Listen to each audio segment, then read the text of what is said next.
एक छोटे से गांव के बाहर एक पुरानी हवेली खड़ी थी, जिसे लोग खौफनाक हवेली कहते थे। गांव वाले बताते थे कि कई साल पहले वहां एक परिवार रहता था, लेकिन एक रात अचानक वो सब गायब हो गए।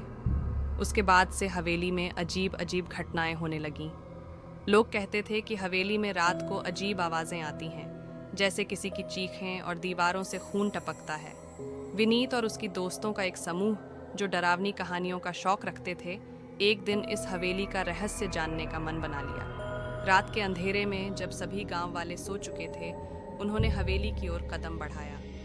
हवेली के दरवाजे के पास पहुंचते ही एक ठंडी हवा है उनके चेहरे को छूने लगी, जैसे हवेली खुद उन्हें अंदर बुला रही हो।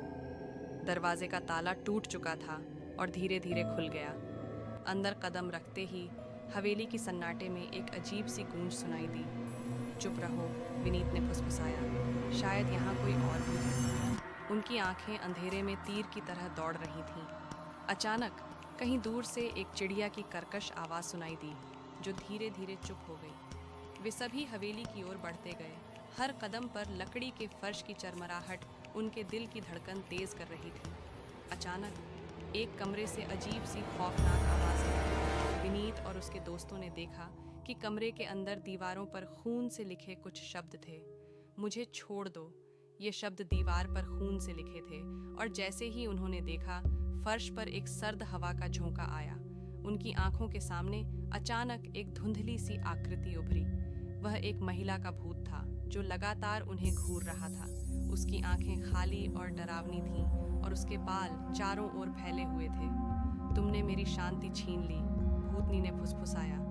विनीत और उसके दोस्तों के शरीर में डर की लहर दौड़ गई। वे दौड़ने लगे, लेकिन हवेली के दरवाजे अपने आप बंद हो गए। अब वे फंस चुके थे। कमरे के चारों ओर अंधेरा बढ़ने लगा, और भूतनी का चेहरा उनकी ओर झुका। तुमसे बदला लूंगी, वह बोली। एक एक करके विनीत और उसके दोस्तों की आवाजें गुम हो गईं। अगले दिन गांव वाले हवेली के पास गए, लेकिन वहां कोई नहीं था। हवेली फिर से शांत थी, लेकिन उसके भीतर आज भी उन डरावनी आवाजों की गूंज सुनाई देती थी।